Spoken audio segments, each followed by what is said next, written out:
రక్షణ current affairs 1. వ్యూహాత్మకంగా కీలకమైన లక్షద్వీప్ దీవుల్లో భద్రతా మౌలిక సదుపాయాలను పెంపొందించడంలో ఒక ముఖ్యమైన దశగా మినికాయ్ ద్వీపంలో ఇన్స్ జటాయు అనే కొత్త నావికా స్థావరాన్ని ప్రారంభించేందుకు భారత నావికాదళం సిద్ధంగా ఉంది. మార్చి 6న షెడ్యూల్ చేయబడిన ఈ అభివృద్ధి యొక్క ప్రాముఖ్యతను నొక్కిచెబుతూ కమిషన్ వేడుకను naval staff chief admiral R Harikumar అలంకరించనున్నారు. 2. భారత నావికాదళం మార్చి 6, 2024న కొచ్చిలోని ఇన్స్ గరుడలో MH-60R సీహాక్ హెలికాప్టర్ను ప్రారంభించడం ద్వారా ఒక ముఖ్యమైన మైలురాయిని సాధించడానికి సిద్ధంగా ఉంది. ఈ ప్రేరణ భారతదేశం యొక్క రక్షణ ఆధునీకరణ ప్రయత్నాలలో కీలకమైన ఘట్టాన్ని సూచిస్తుంది.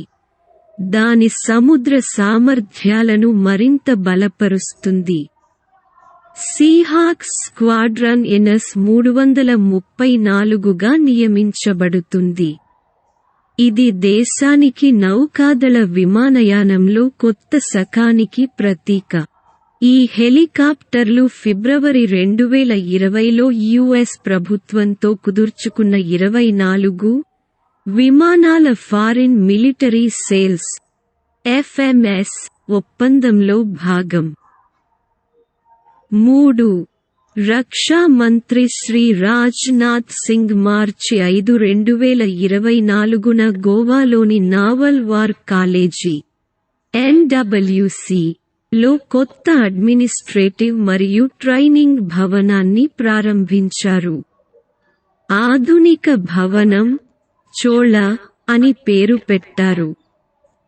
పురాతన భారతదేశం యొక్క చోళ రాజవంశం యొక్క శక్తివంతమైన సముద్ర సామ్రాజ్యానికి నివాళులు అర్పించారు. ఈ సంఘటన NWC చరిత్రలో ఒక ముఖ్యమైన మైలురాయిగా గుర్తించబడింది.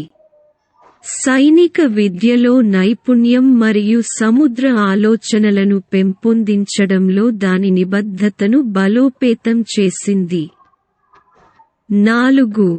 లక్షద్వీప్లోని మినికాయ్ ద్వీపంలో తన కొత్త స్థావరం ఇన్స్ జటాయును ప్రారంభించడం ద్వారా భారత నావికాదళం తన కార్యాచరణ నైపుణ్యాన్ని బలోపేతం చేయడంలో గణనీయమైన పురోగతి సాధించింది.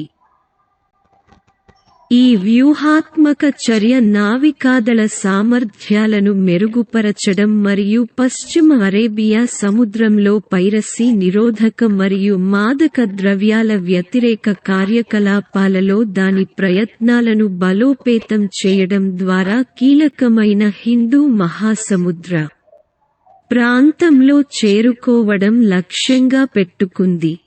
5. భారతదేశం యొక్క త్రివిధ దళాలు ఆర్మీ, నేవీ మరియు ఎయిర్ ఫోర్స్ రాజస్థాన్లోని జైసల్మేర్ జిల్లాలో ఉన్న ఆసియాలోనే అతిపెద్ద ఫీల్డ్ ఫైరింగ్ రేంజ్లో భారత్ శక్తి అనే అతిపెద్ద విన్యాసాన్ని నిర్వహించబోతున్నాయి.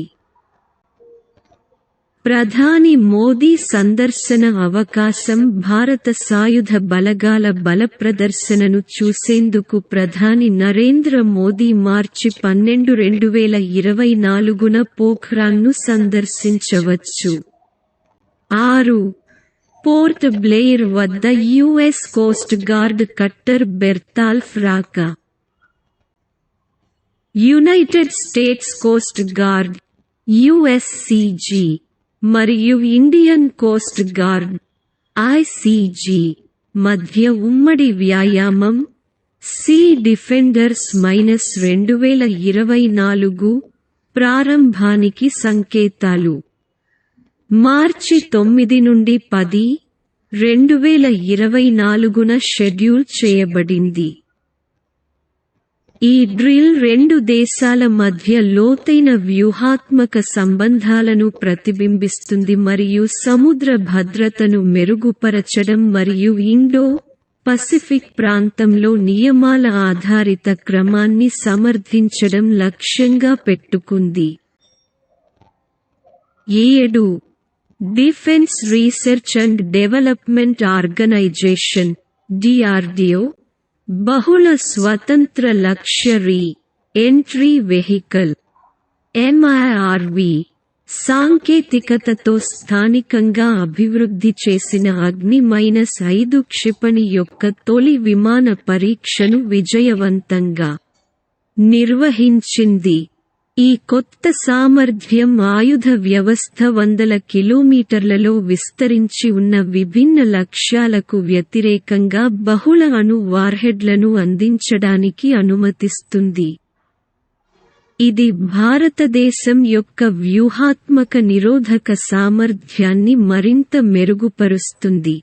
మిషన్ దివ్యాస్త్ర దైవిక ఆయుధం అనే సంకేతనామం కలిగిన ఈ పరీక్ష United States, United Kingdom, France, Russia మరియు చైనాలతో సహా MIRV క్షిపణి వ్యవస్థలను మోహరించే సామర్థ్యాన్ని కలిగి ఉన్న దేశాల యొక్క ప్రత్యేకమైన లీగ్గా భారతదేశాన్ని ముందుకు నడిపిస్తుంది. 8. అంతర్జాతీయ మహిళా దినోత్సవం మరియు INS 318 యొక్క 40వ వార్షికోత్సవం సందర్భంగా అండమాన్ మరియు నికోబార్ కమాండ్ తన మొట్టమొదటి మొత్తం మహిళల సముద్ర నిఘా మిషన్ను నిర్వహించడం ద్వారా ఒక ముఖ్యమైన మైలురాయిని సాధించింది. ఈ మైలురాయి సంఘటన లింగ సమానత్వానికి నిబద్ధతను నొక్కి చెబుతుంది మరియు దేశ రక్షణలో మహిళల అనివార్య పాత్రను గుర్తిస్తుంది. 9. భారత నౌకాదళం ఇటీవల ఎక్సర్సైజ్ కట్లాస్ ఎక్స్ప్రెస్ 24 CE-24 అనే ప్రధాన సముద్ర వ్యాయామంలో పాల్గొంది. ఈ వ్యాయామం ఫిబ్రవరి 26 నుండి మార్చి 8, 2024 వరకు సీషెల్స్లోని పోర్ట్ విక్టోరియాలో జరిగింది. 10.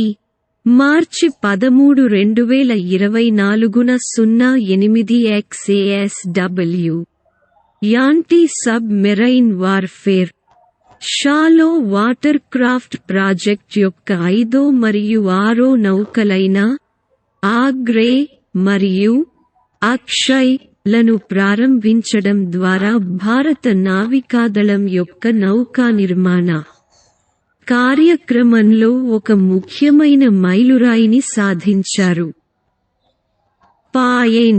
ఈ నౌకలను భారత నౌకాదళం కోసం కోల్కతాలోని MS గార్డెన్ రీచ్ షిప్బిల్డర్స్ మరియు ఇంజనీర్స్ GRSE నిర్మిస్తోంది. 11.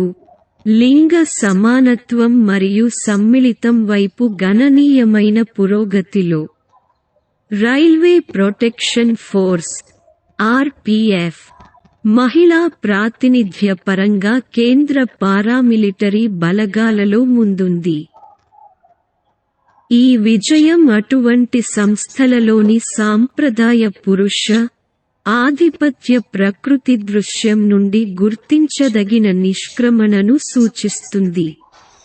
ఇప్పుడు దాని సిబ్బందిలో మహిళలు 10% మందిని కలిగి ఉండటంతో RPF కేంద్ర పారామిలిటరీ దళాలలో లింగ వైవిధ్యంలో కొత్త బెంచ్ మార్క్ను నెలకొల్పింది.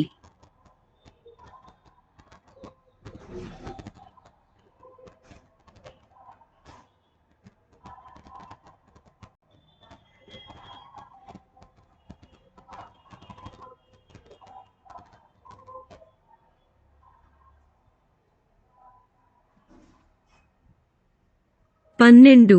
భారత నావికాదళం చివరకు దాని స్వంత ప్రత్యేక ప్రధాన కార్యాలయ భవనాన్ని పొందింది. ఢిల్లీ కంటోన్మెంట్లో కొత్తగా నిర్మించిన నౌసేనా భవన్ను రక్షణ మంత్రి రాజ్నాథ్ సింగ్ మార్చి 15, 2024న అధికారికంగా ప్రారంభించారు. 13. ఇండియన్ ఆర్మీ మరియు సీషెల్స్ డిఫెన్స్ ఫోర్సెస్ (SDF) మధ్య జాయింట్ మిలిటరీ ఎక్సర్సైజ్ LAMITIYE 2024 యొక్క 10వ ఎడిషన్లో పాల్గొనడానికి భారతీయ ఆర్మీ బృందం ఈ రోజు సీషెల్స్కు బయలుదేరింది. ఈ వ్యాయామం 18 నుండి 27 మార్చి 2024 వరకు సీషెల్స్లో నిర్వహించబడుతుంది. 14 భారతదేశం మరియు యునైటెడ్ స్టేట్స్ మధ్య టైగర్ ట్రయంఫ్ -24 అనే ఉమ్మడి సైనిక వ్యాయామం మార్చి 18న ప్రారంభమైంది మరియు మార్చి 31 వరకు కొనసాగుతుంది. ఈ వ్యాయామం భారతదేశంలోని తూర్పు సముద్ర తీరం ఈస్ట్ కోస్ట్ లో జరుగుతోంది.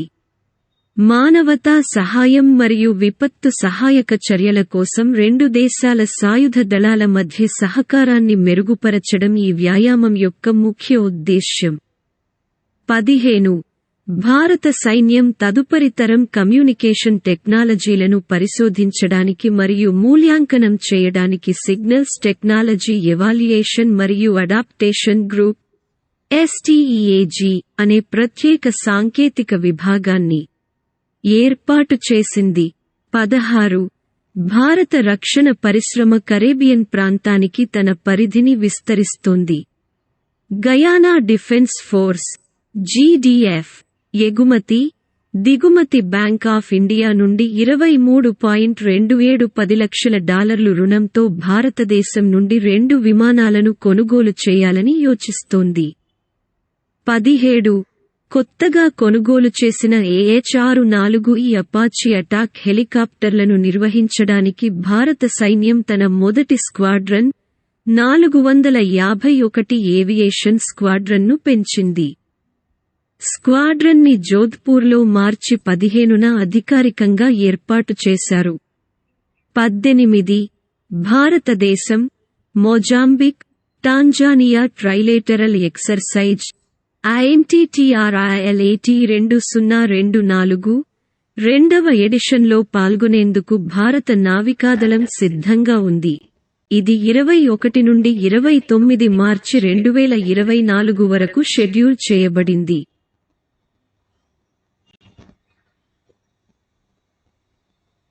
ఈ త్రైపాక్షిక కసరత్తులో భారత నౌకాదళ నౌకలు INS టిర్ మరియు INS సుజాత భారతదేశానికి ప్రాతినిధ్యం వహిస్తాయి. 19 మార్చి 22, 2024న చిత్రదుర్గలోని ఏరోనాటికల్ టెస్ట్ రేంజ్లో RLV-LEX-02 ల్యాండింగ్ ప్రయోగంలో భారతదేశపు మొట్టమొదటి పునర్వినియోగ ప్రయోగ వాహనం RLV పుష్పక్ విజయవంతంగా ల్యాండింగ్ చేయడంతో ఇస్రో ఒక ముఖ్యమైన మైలురాయిని సాధించింది. ఈ సాఫల్యం అంతరిక్ష పరిశోధన మరియు సాంకేతిక అభివృద్ధిలో ఇస్రో యొక్క విజయానికి కొనసాగింపుగా సూచిస్తుంది. 20 చైనాతో ఉత్తర